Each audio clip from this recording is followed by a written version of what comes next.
সমস্ত জল্পনা কল্পনার অবসান। জামাত ইসলামী পুরো রাজনীতিকে কঠিন চাপে রেখে ইউনূস, জামাত, ইসি সবাই মিলে বিএনপিকে ওভারলুক করে, বিএনপি ষড়যন্ত্রকে ব্যর্থ করে বাংলাদেশকে তার মঞ্জিলে মকসুদে নিয়ে যাচ্ছে। বাংলাদেশে এখন আরেকটা সিনেমা চলতেছে, সেটা হইলো ধীরে বহে যমুনা। জি, এই যে যমুনা আছে না, আমাদের প্রফেসর ইউনূস সাহেব যেখানে থাকেন সেখানে সবকিছু ধীরে ধীরে করা হয়, তাড়াহুড়া করে কিচ্ছু করা হয় না। উনি ঠান্ডা মাথায় সব সমাধান যদি সলভ করবেন, এটা উনি প্রমিস করছেন। বেগম জিয়া আমাদেরকে বলেছেন অনেক সময় যে দেখেন হুজুর, আমরা ইসলাম প্রতিষ্ঠার রাজনীতি আমরা করি না, তবে আমাদের পরিষ্কার অবস্থান হলো এই যে আপনারা যদি ইসলাম প্রতিষ্ঠা করবার জন্য দেশে রাজনৈতিকভাবে সামনে অগ্রসর হয়ে যেতে পারেন, আমাদের বিএনপির পক্ষ থেকে সহযোগিতা পাবেন, বিরোধিতা পাবেন না। অনেক কিছু চাননি এই সরকার করুক, যা চাননি সবই তারা করে ফেলছে। আপনি দেখেন না, মানে যার বিরোধিতা করেছেন সব তারা করে ফেলছে, যে কোনোভাবে হোক তারা অ্যাচিভ করেছে এবং তারা করে ফেলছে। সুতরাং আগামীতে এটা নিয়ে বানচাল করার এবং নির্বাচন নিয়ে কোনো সুযোগ পাবে না, ভোটে নির্বাচিত হয়ে আসতে হবে। অতীতের বদনামের সাথে নতুন বদনাম যোগ হচ্ছে, একের পর এক যোগ হচ্ছে, এটা মাথায় রাখেন। মানুষের চিন্তা শক্তি এখন অনেক দূর পর্যন্ত সব দেখতে পায় ভাই। যে লোক ভাই উগান্ডায় বসে আছে না, সেও দেখতে পাচ্ছে গোপালগঞ্জে। যে পরিস্থিতি যদি কোনো রকম উলটপালট না হয় তাহলে নির্বাচন সময় মতো হবে। পরিস্থিতির উলটপালট বলতে যেটা বোঝাচ্ছিল উনি, খালেদা ম্যাডামের যদি কিছু হয়ে যায় তাহলে নির্বাচন পিছাতেও পারে। এখন নির্বাচন পিছনের ব্যাপারে বিএনপি তো কখনো কোনো কথা বলছে না অফিসিয়ালি, কারণ বিএনপি তো 5ই আগস্টের পর থেকে নির্বাচনই চেয়েছে, তাই না? তারা এখন কিন্তু বলতে পারবে না যে নির্বাচনটা পেছানো হোক। আর এই মুহূর্তে যদি নির্বাচন পেছানো হয় তাহলে সবচেয়ে বেশি ক্ষতি হবে বিএনপির। জামাত দর্শক, সমস্ত সন্দেহ সংশয় কেটে গেছে, সমস্ত বাধা বিপত্তি কেটে গেছে। বাংলাদেশে ফেব্রুয়ারিতেই জাতীয় নির্বাচন হবে, যে নির্বাচন ঠেকাতে বিএনপি তৎপর। বুধবার তফসিল ঘোষণা হবে। নির্বাচন কমিশন বিটিভি এবং বাংলাদেশ বেতারকে ডেকেছে বক্তব্য রেকর্ড করতে। আগামীকাল এই রাষ্ট্রপতির সাথে সাক্ষাৎ, সর্বশেষ আনুষ্ঠানিকতা, কোনো সন্দেহ সংশয় নেই। বরং 11 তারিখ তফসিল ঘোষণার সম্ভাবনা ছিল, সেটা একদিন এগিয়ে 10 তারিখ হচ্ছে। জামাত কিভাবে এখানে খেলছে, অসাধারণ খেলা। যেই মুহূর্তে বিএনপি ষড়যন্ত্র করছে নির্বাচন বানচালের, খালেদা জিয়ার অসুস্থতাকে পুঁজি করে, তারেক রহমানের দেশে না আসাকে কেন্দ্র করে। তারেক রহমান কিন্তু ভোটার না, তারেক রহমান দেশে আসছেন না। তফসিল ঘোষণা হচ্ছে, ট্রেন ছেড়ে যাচ্ছে, ট্রেন মিস করছে তারেক রহমান। খালেদা জিয়া তারেক রহমানকে বাদ দিয়ে বিএনপি নির্বাচনে সেকেন্ড হতে পারবে? ফার্স্টে কথা ভুলো বলবেন, পারবে বিরোধী দল হতে? না এনসিপি এবি পার্টি এরা হবে? অবস্থা ঘুরে যাচ্ছে, খেলা জমে উঠেছে। দর্শক, বিএনপি ষড়যন্ত্রের মুহূর্তে জামাত ইসলামী, অধ্যাপক মিয়া গোলাম পরোয়ার সহ জামাত ইসলামী একটা প্রতিনিধি দল নির্বাচন কমিশনে গেছে, যে স্পষ্ট করে বলে এসেছে নির্বাচন পেছানোর কোনো সুযোগ নেই। টাইমলি যেন তফসিল ঘোষণায় কি খবর বলেন? এর মানে বিএনপির ষড়যন্ত্রের সময় জামাত ওয়াচডগের ভূমিকা পালন করেছে, সব জায়গায় সতর্ক সজাগ। দৌড় দিয়ে নির্বাচন কমিশনে যে বলে এসেছে একটু যেন লেট না হয়, as soon as possible schedule declare করেন। ইউনূসের সাথে যোগাযোগ, শিডিউল কোথায়? আমরা দ্রুত তফসিল দেখতে চাই। মুহূর্তেই সফলতা, তফসিল হচ্ছে, কনফার্মেশন। নির্বাচন ঠেকাতে বিএনপি পারবে না। বিএনপি স্পষ্ট স্বীকার করছে ফেব্রুয়ারিতে নির্বাচন হলে তারা ক্ষতিগ্রস্ত হবে, তাদের পক্ষে যেটা সম্ভব নয়। এই জন্য ইউনূসকে বলছে জামাত ইউনূস, প্রশাসনকে বলছে জামাতি প্রশাসন। এমনকি বিএনপির রেকমেন্ডেশনে নিয়োগপ্রাপ্ত নির্বাচন কমিশনকে তারা জামাতি নিরপেক্ষ হিসেবে ট্যাগ দেওয়া শুরু করেছে। এটা হচ্ছে বিএনপির পরাজয়ের আলামত। তো দর্শক, রাজনৈতিক দলের কাজই এটা। ক্ষমতায় থাকলে তারা দেশ পরিচালনা করবে, আর যখন ক্ষমতায় থাকবে না তখন তারা চাপ প্রয়োগ করবে, চাপ দিয়ে দেশকে, রাষ্ট্রকে, পুরো জাতিকে সঠিক পথে রাখবে। এটা প্রাইম কাজ গণতান্ত্রিক রাজনীতির সংস্কৃতিতে। জামাত ইসলামী এতদিন শুধু চাপ দিয়েছে যে কোথায় তফসিল, তাড়াতাড়ি তফসিল দেন, কোন এদিক ওদিক চলবে না। এক পর্যায়ে জামাত সব ঠিক করে ফেলেছে। জামাত পেরেছে, জামাত ক্যান ডু, বিজয়ীরা পারে, সেটাই হচ্ছে। দর্শক, সিএসির সঙ্গে বৈঠকে কি কথা হলো জামাতের, মজার আলোচনা। এর আগে 2 দিন আগে নজরুল ইসলাম খান বিএনপির, তিনি নির্বাচন কমিশনে গিয়ে বলে এসেছেন একটু লেট করা যায় কিনা, কিন্তু সরাসরি কোনো গণমাধ্যমে আসে নাই এই রিপোর্টটা। মজার বিষয় যে কি কারণে গিয়েছেন ওইটা আবার কেউ বলতে পারে না। এর মানে আসলে কারণ এটাই, তফসিল ঘোষণা যেন একটু ডিলে হয়, ওইটা বলতে গেছেন নজরুল ইসলাম খান। তারপরে বের হয়ে বলেছেন যে অনিবার্য কারণ আসতে পারে, কিন্তু অনিবার্য কারণ আর আসছে না। বিএনপির অনিবার্য কারণের কথা শোনার সময় ইউনূসের নেই, ইসির নেই। ইউনূস ইজ ডিটারমাইন্ড, ইউনূস সঠিক পথে যাচ্ছে, এমনকি প্রথম আলোর সার্ভেতে উঠে আসছে ইউনূস সঠিকভাবে রাষ্ট্র পরিচালনা করছে। যদি প্রথম আলোর সার্ভে নিয়ে সবসময় দুর্বিসন্ধির একটা সন্দেহ আমরা করি, এটা আলাদা আলোচনা, এটা নিয়ে আমরা আলাদা আলোচনা করব। তো দর্শক, নজরুল ইসলাম খান গিয়েছিল তফসিল স্থগিত করাতে, আর জামাত গিয়েছে তফসিল কোথায় দ্রুত এটা বলতে। মজা না? এবং সমস্ত জল্পনা কল্পনা, সমস্ত ষড়যন্ত্র ব্যর্থ করে তফসিল ঘোষণা হচ্ছে।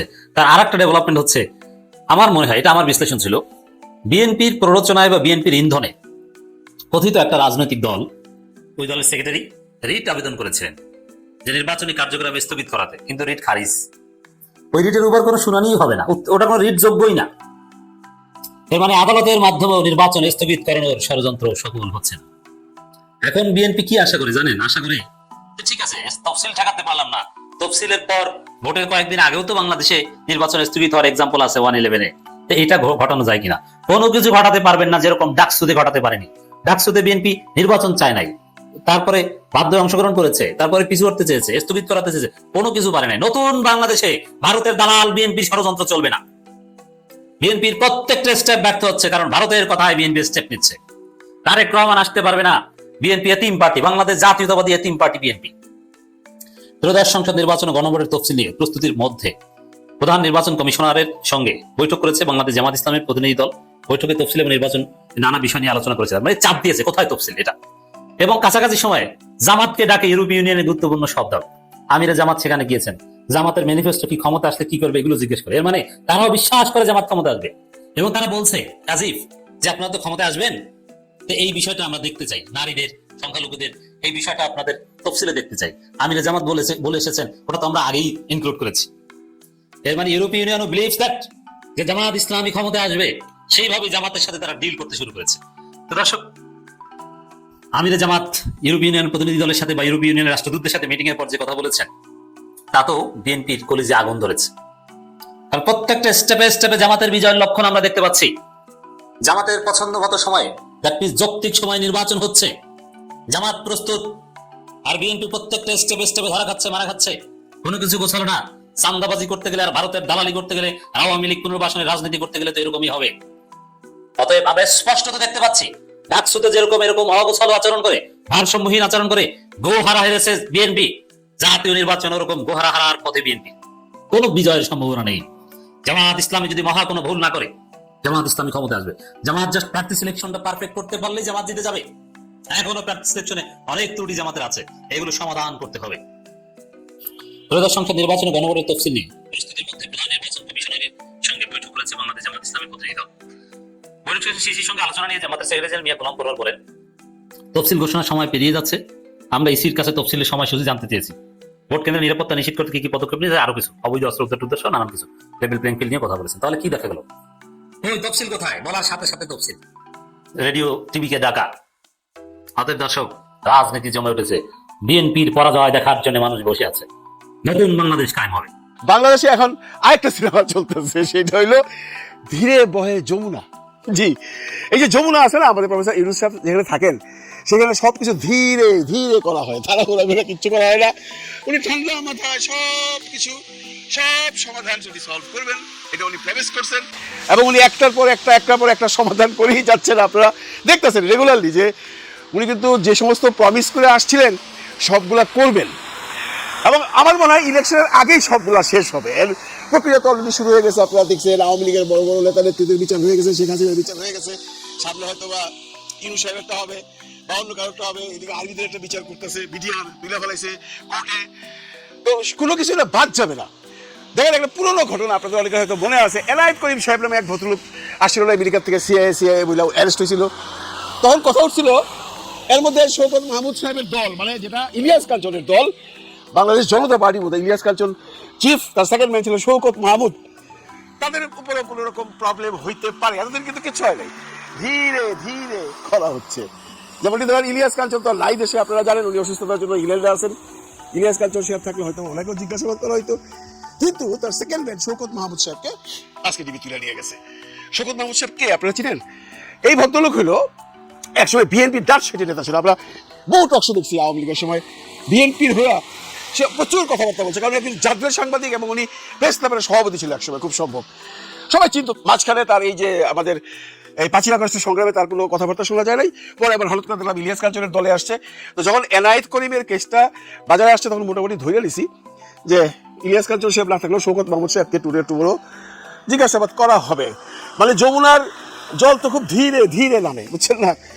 তো এই যে ঘটনাগুলো, এগুলো উনি সমস্ত কিছু শেষ করে আসবেন, কিন্তু উনি শেষ করতে গেলে যে সমস্যাগুলো এখন বাংলাদেশে প্রকট আকারে দেখা গেছে, সেইগুলো উনি কি করতেছেন সেটা নিয়ে আমাদের একটু সন্দেহ আছে, কারণ এই যে সন্ত্রাসী, চাঁদাবাজি, খুন খারাপি, মব, এগুলো তো উনি খুব একটা পাত্তা দিচ্ছেন না, বা উনি হয়তো ভাবতেছেন যে ঠিক আছে তফসিলটা দাও, সবার লিস্ট করে রাখো, তারপরে ধরবো, এমন হইতে পারে। এই যে মববাজি কিন্তু এখনো বন্ধ হয় না। আপনারা জানেন ব্যারিস্টার ফুয়াদকে যেভাবে অপমান করে মবকারীরা তাকে তার এলাকা থেকে তাড়াইছে, এইটা একজন জুলাই যুদ্ধের জন্য যুদ্ধ মানে অত্যন্ত দুঃখজনক। আমরা এই ব্যারিস্টার ফুয়াদকে দেখছি জুলাই যুদ্ধের সময় ওনার কি ভূমিকা ছিল। ঘটনা কি, ওনার এলাকা বাবুগঞ্জ বোধহয় বরিশাল কত আমি জানি না, ওইখানে একটা ব্রিজ, আরিয়াল খান নদীর উপরে একটা ব্রিজ উদ্বোধন করতে গেছেন দুইজন উপদেষ্টা, ফয়জুল কবির সাহেব এবং আমাদের ওই যে ব্রিগেডিয়ার জেনারেল সাহেব। তো গেছেন, ভালো কথা। ওইখানে নাকি বাবুগঞ্জে এই ফুয়াদ সাহেব বলে বেড়াইছে যে এই ব্রিজের টাকা আমি সরকারের কাছ থেকে স্যাংশন করে আনছি, এবং উনি যেটা বলতে চাচ্ছেন যে এই যে আমি আনছি এটা নিয়ে যদি কোনো চাঁদাবাজি, সন্ত্রাসী না হয়, ব্রিজের টাকা যদি ব্রিজেই লাগে, কোনো রকম 2 নম্বরের জন্য না হয়, এইটা বলছে না তো সারছে। আর উনি কিন্তু কোনো দলের নাম বলে নাই, উনি বলে নাই বিএনপি ছেলেরা করছে, বা উনি বলে নাই জামাতের ছেলেরা করছে, উনি বলে নাই এনসিপির ছেলেরা করছে, কিন্তু বিএনপি এটা তার কাঁধে নিছে, বিএনপি মানে ছাত্র দল, এবং তাকে যেভাবে অপমান করে ওইখান থেকে মানে বের করে দেওয়া হলো, শুধু গায়ে হাত দেওয়া হয় নাই। এটা আপনারা তো অনেকে দেখছেন, এটা অত্যন্ত দুঃখজনক। এইগুলা কি যমুনা থেকে কন্ট্রোল করতে পারবেন না স্যার? এই প্রশ্ন কিন্তু জনগণের মনে সবসময় আসে যে ইউনূস সাহেব এত ভালো কাজ করতেছে, এই মব সন্ত্রাসীটা কেন বন্ধ করতে পারতেছে না? এবং যদি এই মব সন্ত্রাসী বন্ধ না হয়, তাহলে কি আমাদের দেশে একটা প্রপার ইলেকশন হবে বা হতে পারে? তারপর তো আছে প্রোপাগান্ডা, তারপরে আছে কাদা ছোঁড়াছুড়ি। আপনারা এইটাও দেখছেন, গতকালকে শিশির মনির সম্পর্কে মামলা হয়ে গেছে। কেন? উনি কেন বলছিলেন ওই সুনামগঞ্জ 2 জায়গা পূজার সময় পূজা আর রোজা মুদ্রার এপিঠ ওপিঠ, এটা নিয়ে অনেক আলোচনা সমালোচনা হয়েছে। শিশির মনির ব্যাখ্যা দিছে, জামাত থেকে বলা হয়েছে ব্যাখ্যা, কিন্তু এরপরেও একজন কোর্টে কেস করে দিছে। মানে ডাক্তার সাহেবের অসুখ হয়ে গেছে আর কি। ডাক্তারের তো সাধারণত অসুখ হয় না, উকিলদের সাধারণত মামলা হয় না।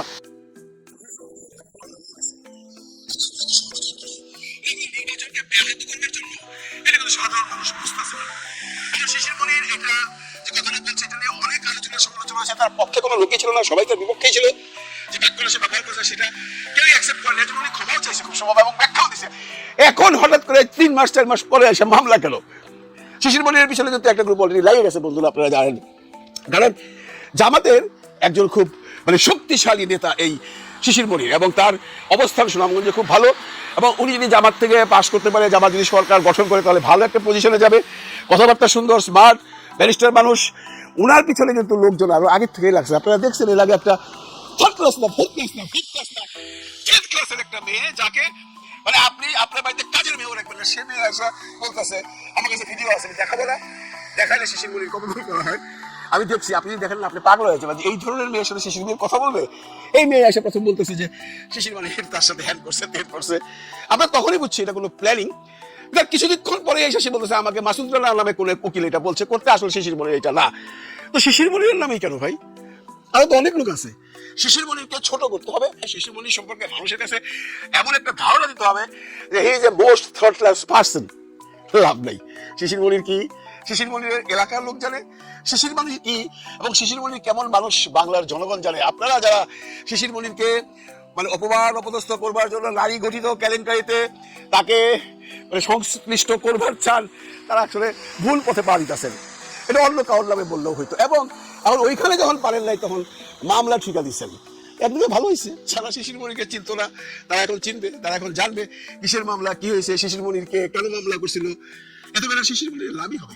আপনারা দেখেন, খারাপ করতে যায় ভালো হয়তো করে ফেলাইছে শিশির মনিরের কপালে, এমনও হইতে পারে। যে কথা বলছিলাম বন্ধুরা, এখন যমুনা এত ধীরে বহিলে চলিবে না।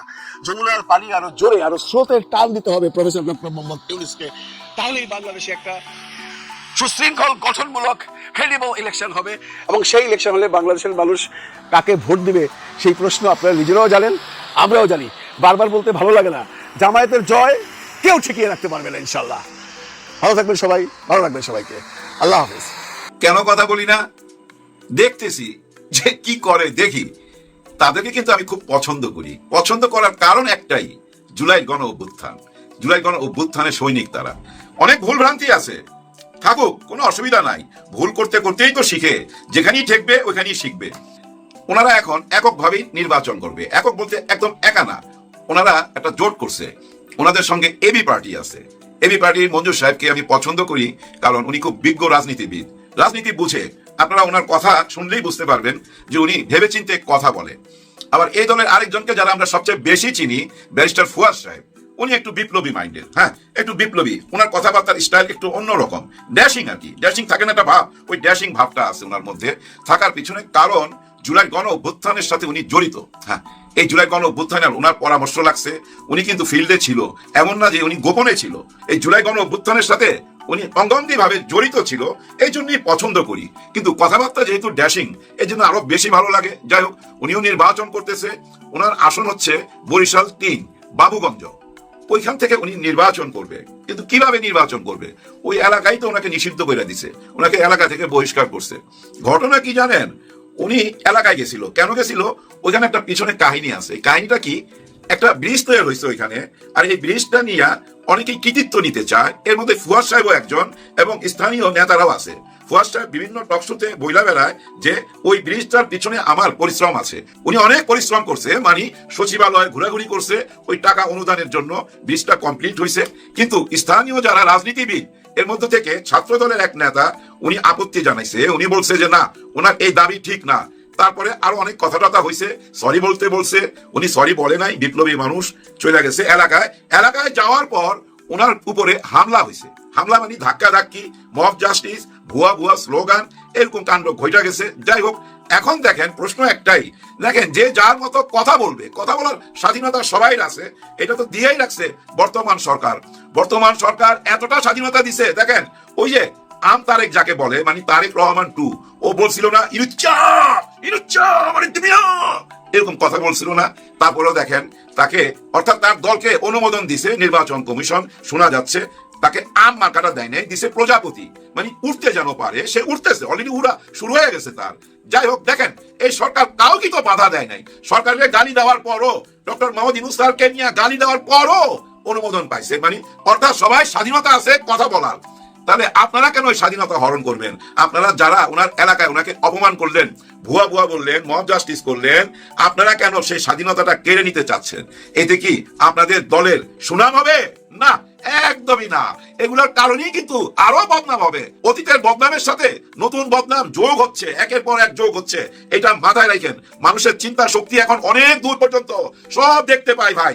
যে লোক ভাই উগান্ডায় বসে আছে না, সেও দেখতে পাচ্ছে গোপালগঞ্জে, কারণ ওই যে এই মোবাইল দিয়া কে কোথায় কি করতেছেন। গোপালগঞ্জের নাম বললাম কেন? হ্যাঁ, গোপালগঞ্জের নাম এই জন্য মুখে আসলো, দেখেন এই গোপালগঞ্জ হচ্ছে বাংলাদেশের ব্যারোমিটার, হ্যাঁ আগামী নির্বাচনের ব্যারোমিটার। এই গোপালগঞ্জ থেকে যে পাশ হয়ে আসবে না, সেই দেখবেন সরকার গঠন করবে, এটা লেখা রাখেন আপনারা। আর এই গোপালগঞ্জ থেকে নির্বাচনের সময় কারা ভোট আনতে পারবে, গোপালগঞ্জের ভোট যারা পাবে তারাই আগামী সরকার গঠন করবে, এইটুকু আপনাদের মাথায় দিয়ে রাখলাম। যাই হোক, আগের কথায় আসি, এই ফুয়াদ সাহেবকে যেভাবে অপমান করা হইলো, এই ধরনের অপমান যদি কইরা যান, আপনাদের নিজেদের ক্ষতি হবে। দেখেন আরেকটা সাবজেক্টে আসি, শিশির মনির সাহেব, উনি কেমন মানুষ আপনারা জানেন। যে যে দলই করেন না কেন, শিশির মনির সাহেব, মির্জা গালিব, ওনাদেরকে কিন্তু পারফেক্ট জেন্টলম্যান বলতে হবে, সত্যি সত্যি ভদ্রলোক, কথাবার্তাতেই বোঝা যায়। যাই হোক, ওনার বিরুদ্ধে একটা মামলা হয়েছে, হ্যাঁ হ্যাঁ, বহুদিন পর, ওই গন্ডারের কাহিনীর মতো হয়েছে। গন্ডারে যদি আপনি খোঁচা মারেন না, খোঁচা মাইরা চলে যাবেন, 3 দিন পর আয় দেখবেন এরকম করতেছে, কারণ ওর চামড়া মোটা তো, ওই ভিতরে যায় ফিলিংসটা আসতে আসতে, গুতার ফিলিংসটা আসতে আসতে 3 দিন লেগে যায়। ঠিক তেমনি হয়েছে, সেই পূজার সময় উনি বলছিল পূজা আর রোজা মুদ্রার এই পিঠ আর ওই পিঠ, ওই মণ্ডপে যায়, পূজা মণ্ডপে যায় বলছিল এই কথাটা কেন বললো? এইটা নাকি ইসলামের অবমাননা হয়েছে, ইসলামকে ছোট করা হয়েছে, পূজা আর রোজা, পয়সার এই পিঠ আর ওই পিঠ, এই কথাটা বলা ঠিক হয় নাই, যার কারণে মামলা করা হয়েছে। মানে উনি ধর্মকে ছোট করছে, ইসলাম ধর্মকে ছোট করছে। এখন এই যে মামলাটা করলেন, কি বললেন যে রোজার সঙ্গে কেন পূজাকে তুলনা করলো, ইসলাম ধর্ম শেষ কইরা দিল, এইটাই তো আপনাদের আপত্তি।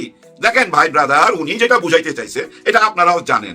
আচ্ছা ধরেন আপনি আমাকে দাওয়াত করলেন, আপনার বাসায় আমি গেলাম, আপনার মা রান্না করলো, আমি খাইতে খাইতে যদি বলি আমার মায়ের রান্নার মতো আপনার হাতের রান্না, এতে কি আমার মাকে আমি অস্বীকার গেলাম, বা আপনার মাকে কি আমি মা বানায় ভালাইলাম?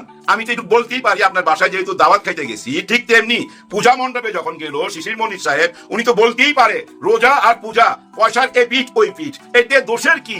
এই যে পূজার কথা বললো শিশির মনীষ সাহেব এবং পূজার সাথে রোজার তুলনা করছে, এটা উনি কি বুঝাইতে চাইছে? এইটুকুই বুঝাইতে চাইছে রোজা রাখলে মন পবিত্র হয়, এটা একটা পবিত্র কাজ, তাই না? ধর্মীয় কাজ, আমরা রোজা রাখি। ঠিক তেমনি আপনারা যে পূজা করেন, মানে সনাতনী ভাই বোনদেরকে বলছি, আপনারা যে পূজা করেন এবং উপবাস থাকেন, সেটা তো ভাই মন পবিত্রের জন্য, এবং সেটা আপনাদের পবিত্র কাজ, ধর্মীয় কাজ। এই কথাটাই উনি বুঝাইতে চাইছে। এইটা নিয়ে মামলা করতে হবে। এই যে মামলাটা করলেন, এতে কি বোঝা গেল জানেন? তাদেরকে ছোট করলেন, তাদের মনে কষ্ট দিলেন, ওই যে সনাতন ভাই বোনদের মনে কষ্ট দিলেন। তো ওরা কি ভাববে, হায় হায় শিশির মনীষ সাহেব আমাদের ধর্মটাকে ভালো বলাতে এখন ওনার নামে কেস করে দিল, মামলা করে দিল, এই বয়ানটাই তো এখন চলে গেল সবাই কানে কানে। তার মানে কি হিন্দুদেরকে ভালো বলা যাবে না, তাদের ধর্মটাকে ভালো বলা যাবে না, এই মেসেজটাই তো চলে গেল। ওনাদের ভোট লাগবে না আপনাদের, মামলা করলেই হবে। বুঝা শুনে মামলা করেন, কোন মামলার কি ফলাফল আসবে এটা তো আমরা জানি। মহামান্য আদালত যখন এটা রায় দিবে, তখন কি শিশির মনীষ সাহেবকে জেলে ঢুকাই দিবে? তাহলে তো ভাই হিন্দু ধর্মকে ছোট করা হয়। হিন্দু ধর্মকে উনি বড় করছে, মহান করতে চাইছে, এবং নিজের ধর্মের সাথে তুলনা করছে যে আপনাদের ধর্ম যেমন পবিত্র, আমাদের ধর্ম তেমন পবিত্র। এই কথাটাই তো বুঝাইতে চাইছে। মহামান্য আদালত যখন বিচারের রায় দিবে, এটা ওনার মাথায় থাকবে না? কি মামলা করলেন, যে মামলা কইরা নিজেদেরই ভোট নষ্ট হবে সেই মামলা করলেন। আর এই মামলার এফেক্ট ওই যে ভারতও যায় পড়বে। ভারতের সনাতনী ভাই বোনরা মনে করবে আমাদের ধর্মকে শিশির মনীষ সাহেব ভালো বলাতে, দেখেন কারা মামলা করলো। আসলে কারা মামলা করছে আমি জানি না, কারা এই ফাইন্যান্সটা করলো, কিভাবে মামলাটা হইলো। যাই হোক, এই মামলার রায়ের অপেক্ষা রইলাম। এই ব্যাপারগুলা, মানে এই যে ফুয়াদ সাহেবের ব্যাপার, এই যে শিশির মনীষ সাহেবের ব্যাপার, এই ব্যাপারগুলা নির্বাচনের জন্য হুমকি। হ্যাঁ, এমন প্রশ্ন চলে আসতে পারে, লেভেল প্লেইং ফিল্ড কোথায়? এই যে ফুয়াদ সাহেব তার এলাকায় ঢুকতে পারতেছে না, এলাকায় ঢুকলে ভুয়া ভুয়া বলে, মব জাস্টিস হয়, তাহলে লেভেল প্লেইং ফিল্ড হইলো? এইটাকে সামনে আইনা যদি নির্বাচন পিছায় দেয়, এমনও তো করতে পারে শুধু হ্যাঁ না ভোটটা দিয়া অরিজিনাল নির্বাচনটা পিছাই দিল, তখন কোন দিকে যাইবেন বলেন? আপনারাই তো ভাই ফিল্ডটা নষ্ট করতেছেন। যাই হোক, এবার আসি আমি অন্য একটা সাবজেক্টে, যেটা আমার আসল কথা। দেখেন, আমরা সব সময় বলি ভালো মানুষ কেন রাজনীতিতে আসে না। সত্যি তো ভাই, গত 54 বছরের ইতিহাস দেখেন, ভালো মানুষ খুব কম ছিল, না যে তা না, কিন্তু ছিল একেবারেই হাতে গোনা। কিন্তু ভালো মানুষ কেন আসতে চায় না? কারণ কি? আসতে তো হবে, না আসলে ভাই রাজনীতি শুদ্ধ হবে কিভাবে? কথাটা কি বলতে চাচ্ছি জানেন? দেখেন, জামাতে ইসলাম কিন্তু ভালো মানুষ খুঁজা বেড়াইতেছে ওনাদের রাজনীতির জন্য। ওনারা কিন্তু বারবার বলতেছে আমরা আরো চমক দিব, সামনে আমাদের আরো চমক আছে। এই চমকটার মধ্যে এখন সবচেয়ে আলোচনার শীর্ষে কি জানেন? ভিতরে ভিতরে কিছু প্রকাশ হয়েছে। ঢাকার 3 আসন, ঢাকার 3 আসনে বিএনপির হেভি ওয়েট একজন ক্যান্ডিডেট আছে। উনি কিন্তু অনেক বিজ্ঞ রাজনীতিবিদ, অনেক পুরনো রাজনীতিবিদ। ওনার নাম দাদা গায়েশ্বর রায়। এই গায়েশ্বর রায়ের সঙ্গে কাকে দেওয়া হবে, এটা নিয়ে কিন্তু একটা জল্পনা কল্পনার অবসান হয়েছে। শেষ পর্যন্ত জামাত থেকে একজনকে বাইছা বাই করলো যে এই ঢাকার 3 আসনে উনাকে আমরা দিব। সে কে? পিনাকি ভট্টাচার্য। দাদা পিনাকি ভট্টাচার্যকে ঢাকা 3 আসনে আনতে চায়। উনি কি আসবে এমনকি আপনাদের মনে হয়? হ্যাঁ, আসতে পারে। ডাক্তার শফিকুর রহমান স্যার যদি সরাসরি পিনাকি দ্বারে ফোন করে, উনারা যদি দুইজনের কথা বলে, তাহলে ভাই আমার যতটুকু মনে হয় পিনাকি ভট্টাচার্য না বলবে না। কেন না বলবে? দেখেন, উনি নিজেই তো বলে রাজনীতিতে ভালো মানুষের দরকার, রাজনীতিতে ভালো মানুষ উনি নিজেই তো খুঁজে বাই করে। এখন জামাত ইসলাম যদি মনে করে ওনাদের জন্য উনি একজন ভালো মানুষ, ওনাকে যদি চায়, উনি কেন আসবে না? আপনারাই বলেন, আসা উচিত না? নিশ্চয়ই আসা উচিত। আপনারা বিদেশ থেকে এই দেশের জন্য অনেক কিছু করছেন, কিন্তু দূর থেকে কেন করবেন? ক্ষমতায় আসতে হবে। ক্ষমতায় না আসলে তো ভাই কাজ করতে পারবেন না। অ্যাডভাইস করে কাজ করানো যায় না, নিজে কাজ করতে হয়। এই যে বর্তমান সরকারে আপনারা অনেক কিছু অ্যাডভাইস করছেন, বিশেষ করে পিনাকি ভট্টাচার্য, উনি কিন্তু বহু রকম অ্যাডভাইস করছে। এই অ্যাডভাইস গুলো কি নিছে? এই পরামর্শগুলো কিন্তু নেয় নাই। কিন্তু আপনি যখন ওই চেয়ারে বসে থাকবেন, তখন আর আপনার কারো অনুমতির দরকার হবে না। আপনি যেটা সুচিন্তা করবেন ওইটাই বাস্তবায়ন করতে পারবেন। তো দেশের কাজের জন্য ভাই ক্ষমতা লাগে, চেয়ার লাগে। আর ওই আসনটা যদি আপনি দাঁড়ায় যান, তাহলে তো ভাই নির্বাচনটা জয়মা যায়। ভাই নির্বাচনটা জয়মা যায়। দেখেন, সারা বাংলাদেশেই নির্বাচন হবে, কিন্তু সবাই দৃষ্টি থাকবে ওই যে প্রথম বললাম গোপালগঞ্জ, তারপর ঢাকা। গোপালগঞ্জ আগে, তারপর ঢাকা। গোপালগঞ্জের কথা বারবার কেন বলতেছি? ওইখানেও জামাত ইসলামের চমক আছে। জামাত ইসলাম যদি গোপালগঞ্জেতে বিজয় ছিনিয়ে আনতে পারে, ভাই আর কিছু লাগবে না। আমি বলি নাই অবশেষে নির্বাচন হচ্ছে এবং নির্বাচনের তফসিল ঘোষণা হচ্ছে 2 থেকে 3 দিনের ভিতরেই আনুষ্ঠানিকভাবে বাই দ্য নির্বাচন election commission. Ladies and gentleman, so সব জল্পনা কল্পনার অবসান শেষ হয়ে নির্বাচন বাংলাদেশে হচ্ছে একটা স্থিতিশীলতার জন্য, মানে চূড়ান্তভাবে এই নির্বাচনটা বাংলাদেশের মানুষের জন্য, বাংলাদেশের অস্তিত্ব রক্ষার জন্য এই নির্বাচন খুবই গুরুত্বপূর্ণ। এই নির্বাচনে ভোট দিতে গিয়ে কোনো ভুল করলে আপনি না, আপনার সন্তানরা সারা জীবন কিন্তু পস্তাবে এবং আফসোস করবে এবং তাদের ভবিষ্যৎ মানে বিপদগ্রস্ত হবে। এটা আমি আপনাদেরকে নিশ্চয়ই বলতে পারি। এই নির্বাচন হবে বাংলাদেশি বেস এবং রিফর্মস করার জন্য। এই নির্বাচন যদি সত্যিকার অর্থে আপনি খালি 71-72 নিয়ে পড়ে থাকেন আর এর ভিত্তিতে আপনি ভোট দেন, তাহলে আপনি আপনার সন্তান বা ভবিষ্যৎ প্রজন্মকে খাদে ফেলে দিয়ে যাচ্ছেন। মাথায় রাখবেন এটা। কারণ কি? কারণ 54 বছর স্বাধীনতা আমরা পার করেছি। এখন আর এগুলো নিয়ে ডিসপিউট থাকার কোনো কথাই না। আর ইতিহাস এমন একটা মানে সেটেলড ইস্যু যে এটাকে আপনি পরিবর্তন করতেই পারবেন না কখনোই। সুতরাং we got to live bearing this kind of experience, ladies and gentleman. এবং এই ইলেকশন বাংলাদেশের ইতিহাসের জন্য সবচেয়ে গুরুত্বপূর্ণ ইলেকশন হবে, যে ইলেকশনটা নির্ধারণ করবে আগামী 50 বছরে বাংলাদেশ কেমন বাংলাদেশ চাই। এটা হবে মানে আগামী 50 বছর কিভাবে চলবে এই নির্বাচনের রেজাল্টের উপরে নির্ভর করবে বাংলাদেশটাকে আপনি যেভাবে দেখতে চান এইভাবে। So be careful and be prepared for that, ladies and gentleman. প্রবাসীদের মোবাইলের ট্যাক্স নিয়ে কিছু বলেন। মূল ইস্যু থেকে আমরা সরে যাবো এই কারণে, যদিও এটা ভেরি ভেরি ইম্পর্টেন্ট একটা আপনি মানে একটা কমেন্ট করেছেন এখানে, বিউটি 6838 আপনি করেছেন। আমি মনে করি যে দুইটা মোবাইল, একটা কম্পিউটার, ল্যাপটপ বা প্রবাসীরা should be allowed to bring in, because যে অবদান প্রবাসীদের বা যে অবস্থা আছে প্রবাসীদেরকে দুইটা। আমি আপনাদের প্রবাসীদেরকে একটু বলে দিতে চাই, সরকারের এই আইন আপনারা মাইনেন না, বুঝছেন, দিন না। খালি বড় ধরনের ফৌজদারি অপরাধ করবেন না, তবে এয়ারপোর্টে গিয়ে দিন না, বেরিয়ে চলে আসবেন। কিছু মানে হাঙ্গামা লাগবে। এবং এরা কে করেছে এই প্রপোজটা, এই খুঁজছি আমি, তাই আমরা খুঁজতেছি। মানে এই বিবেকহীন স্টুপিড প্রপোজালটা কে দিয়েছে প্রবাসীদের জন্য, আমরা তারা খুঁজতেছি। নাম বললে বলবেন। আমি আসিফ নজরুল এই কাজটা করতে পারেন না, উনি এটা করতে পারেন না। বাংলাদেশের মানে যারা এই কাজটা করেছেন এরা নিশ্চয়ই বাংলাদেশের মোবাইল মার্কেট, ইলেকট্রনিক্স মার্কেটের সাথে যোগাযোগ আছে, আর নাহলে এই কাজ কখনই করতেন না তারা। যদিও এখানে এটার অপব্যবহার হচ্ছে undoubtedly, right? Like, subscribe, thank you so much. So ladies and gentleman, নির্বাচন হচ্ছে এবং এই নির্বাচনের সাথে সাথে কয়েকটা জিনিস ঘটবে বাংলাদেশের স্থিতিশীলতার জন্য ডেফিনেটলি এই নির্বাচনটা দরকার, যেহেতু এখন সময় মানে শেষের পথে। এখানে একটা মারাত্মক ধরনের ঘটনা ঘটবে কিন্তু আগামীতে, যেটা হলো সবচেয়ে খারাপ, যদি সুষ্ঠুভাবে নির্বাচন হয় এবং একটা সরকার গঠন হয়, সবচেয়ে খারাপ যে জিনিসটা, মানে যারা সবচেয়ে বেশি ক্ষতিগ্রস্ত হবে এরা কিন্তু হচ্ছে আওয়ামী লীগ। মাথায় রাখবেন, এই যে নির্বাচন হবে, এই নির্বাচনের জামায়াত ইসলামী ক্ষমতায় গেলে জাতীয় সরকার গঠন করবে, এটা মোটামুটি নিশ্চিত। বিএনপি গেলেও বিএনপিতে অনেক প্রগ্রেসিভ মানে ওই দিন ধর্মবিরোধী যারা আছেন তারাও থাকবেন, মানে অনেকেই থাকবেন, মানে অর্থাৎ তখন এনসিপি যদি যায়, জামাত ইসলামের বাইরে যদি যারা আছে আমাদের সাথে, তারা যদি যায়, দেশ শান্তি। জামাত ইসলামের বিরুদ্ধে গেলেও তাদের কাছ থেকে দেশে অস্থিতিশীলতা সৃষ্টির জন্য কোনো কিছু আসবে না। অর্থাৎ এই নির্বাচনের পরে সবচেয়ে খারাপ সংবাদ বা খারাপ মানে সময় যাদের আসবে তারা হচ্ছে আওয়ামী লীগ। এবং এই যে প্রতিদিন তারা হুমকি দামকি দেয়, একটু আগে বলে আসছি যে ধরে ফেলবো, খেয়ে ফেলবো, ছিঁড়ে ফেলবো, মেরে ফেলবো, শেষ করে ফেলবো, লিস্ট করতেছি, ভিডিও রেকর্ড আছে, এগুলো না করে আমি আওয়ামী লীগের যারা আছেন তাদের উদ্দেশ্যে আমি বলি, যেহেতু আওয়ামী লীগ নিষিদ্ধের বিপক্ষে ছিলাম আমি, মানে লিস্ট করেন কি কি করলে আওয়ামী লীগ আবার রাজনীতিতে ফিরতে পারে। Thank you so much FTD. মানে কি কি করলে আওয়ামী লীগ রাজনীতিতে ফিরতে পারে, এটা দৌড় মার সারা এই করেছে, তার বাড়িতে রেকর্ড করেছে, তার এগুলো করেছে, এগুলো না করে এগুলা করলে হয়তো আওয়ামী লীগের ফেরার সম্ভাবনা আছে। সন্ত্রাস দিয়ে আওয়ামী লীগ ফিরতে পারবে না, কিছুটা নুইসেন্স তৈরি করতে পারবে। আর নির্বাচনের পরে আমার ধারণা সবাই ঐক্যবদ্ধ হবে, সেখানে আপনাদের জন্য আরো খারাপ সময় অপেক্ষা করতেছে। এখন দেখেন না অনেকেই যারা আছেন মানে তুষামুদি তেল মারা চলছে, আওয়ামী লীগের মানুষ যারা আছে, প্রশ্ন হলো আওয়ামী লীগের এরা তো ভোটার, এরা সবাই তো খারাপ কাজ করে নাই, নিশ্চয়ই এদের কাছে ভোট চাইতে হবে, ভোট পাইতে হবে। এটা মেকানিজম নিশ্চয়ই দলগুলা করবেন, তারা করুন এটা। আচ্ছা, সালাম আসুন ভাই, ওয়ালাইকুম আসসালাম from UK. So ladies and gentleman, আজকে আমি কয়েকটা জিনিস বলি, সেটা হচ্ছে যে যারা যোগ দিলেন তাদের উদ্দেশ্য ছিল যে আমি সবাই বলছিলাম নির্বাচন হবে না, because they were very sceptical about the election. আমি বলছিলাম যে ইলেকশন হবে, এবং সেটা প্রমাণ হলো ইলেকশন বাংলাদেশে হচ্ছে ফেব্রুয়ারিতে। কেউ ফেরাতে পারবে না, কোনো ষড়যন্ত্র, কোনো বইভীতি, কেউ ফেরাতে পারবে না। ইলেকশন বাংলাদেশে হচ্ছে, ইলেকশনের পরে আমরা নিশ্চয়ই একটা কসমোপলিটন বা এক্সোটিক গভর্নমেন্ট দেখতে পাবো, যে এক্সোটিক গভর্নমেন্টটা হবে এই বাংলাদেশের স্থিতিশীলতার জন্য এবং আইনের শাসন প্রতিষ্ঠার জন্য অন্যতম কার্যকরী।